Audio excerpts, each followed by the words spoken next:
नमस्कार, Pradeep Kaushik, motivational trainer and speaker, आप सब लोगों का आपके अपने चैनल एक सफ़र मेरे साथ में दिल से स्वागत करता हूं। आप सब लोगों के लिए एक बहुत ही बड़े शख्स की वीडियो लेकर आया हूं, जिसने आपके जो विषय हैं उन सभी पर प्रकाश डाला है। एजुकेशन हो, मेडिकल हो, कोई भी विषय हो, आपकी नौकरी हो, आपका एग्ज़ाम हो, कोई भी चीज़ हो, उन्होंने सब विषय पर बात की है। और वो कोई नहीं, आपके मसीहा, हमारे मसीहा अशोक अग्रवाल सर, जो एक वकील हैं, सोशल जूरिस्ट हैं और आजकल आराम फरमा रहे हैं क्योंकि छुट्टियां हैं कोर्ट की। तो उन्होंने हमारी रिक्वेस्ट पर ये उचित समझा कि आप सब लोगों को अपने दिल की बात कहें। तो अपने दिल की बात अग्रवाल सर कह रहे हैं, उनका आनंद लीजिए और अपने दिल में बैठाइए और कुछ लाभ प्राप्त कीजिए। जो स्टूडेंट हैं उनके लिए विशेष रूप से। चलिए, ये रहे अग्रवाल सर, फिर बाद में आते हैं इनके, फिर बात करें। कोरोना से कब मिलेगी मुक्ति? लॉकडाउन से लोगों के काम धंधे चले गए, आमदनी बंद हो गई और उसके ऊपर देश भर में जो हमारे निजी स्कूल हैं वो पेरेंट्स के ऊपर फीस देने का दबाव बना रहे हैं। पूरा देश जो है वो इस टाइम इन सारे सवालों से उलझा हुआ है। अब देखने की बात यह है कि क्या निजी स्कूल कम से कम अप्रैल, मई और जून 2020 की जो फीस है उसको वेव ऑफ कर सकते हैं या नहीं कर सकते हैं?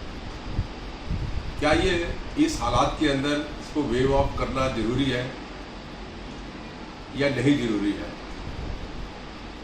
मेरा ये समझ है कि जो हमारे निजी स्कूल्स हैं वो उनको कोई खास प्रॉब्लम नहीं है अगर वो अप्रैल से जून 2020 की फीस जो है वो वेव कर दें, क्योंकि स्कूल बंद है, काम धंधे है नहीं, लोगों की इनकम नहीं आ रही है, बहुत सारे लोगों को जॉब से भी निकाल दिया है।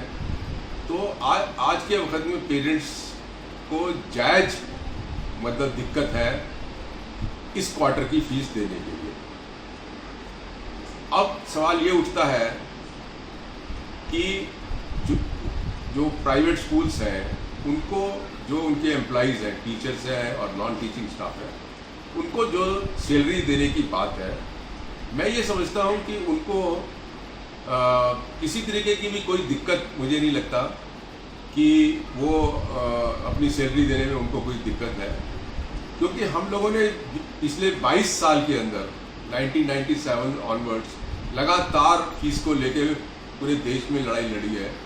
और हमने ये देखा है कि आमतौर पर जो निजी स्कूल हैं वो जो फीस चार्ज करते हैं वो कम से कम 50% जो है वो नाजायज़ फीस चार्ज करते हैं और उसकी ज़रूरत नहीं है उनको। उसके ऊपर जो है सब लोग जानते हैं कि इलीगल डोनेशंस भी इकट्ठा करते हैं। हमारे देश में बहुत सारे ऐसे स्कूल हैं जो एक एडमिशन के ऊपर 3 लाख से लेके 15 लाख रुपए तक एडमिशन के डोनेशन के नाम से लेते हैं। और इसका मतलब ये हुआ कि ये स्कूल कम से कम 3 करोड़ से लेकर 15 करोड़ रुपया एक साल के अंदर डोनेशन के नाम से इकट्ठा करते हैं। यही वजह है कि ये अगले साल के अंदर फिर कुछ नए स्कूल खोल लेते हैं और ये पूरा धंधा पैसा कमाने का है।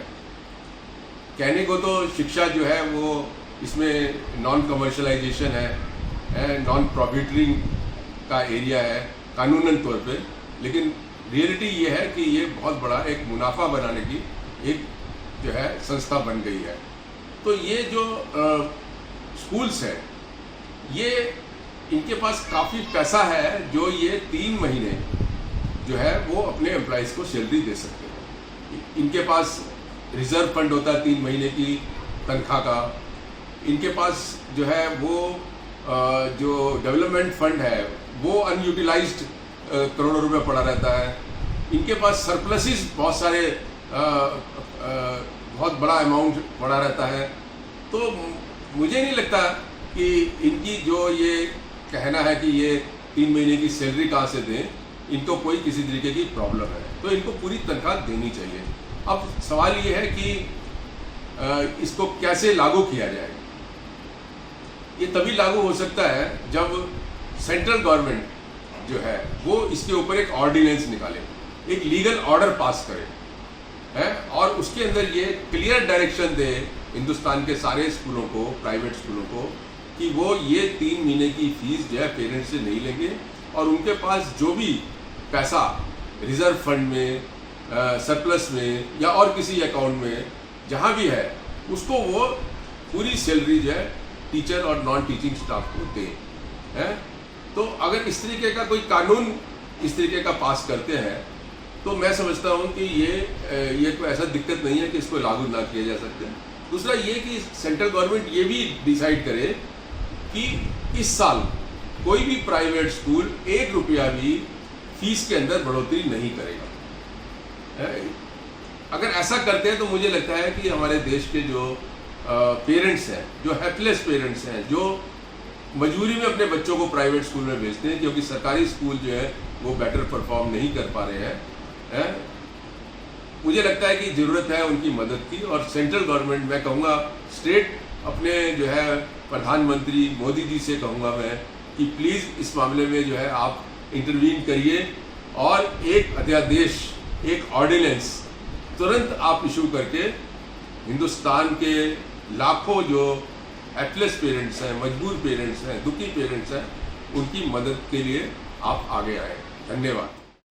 अभी आपने सुना कितनी प्यारी स्पीच दी, कितनी अच्छी बातें बताई अग्रवाल सर ने। इनको तहे दिल से धन्यवाद है कि इन्होंने हमारे लिए इतना टाइम निकाला और इतने अच्छे संदेश दिए। आपको तहे दिल से धन्यवाद।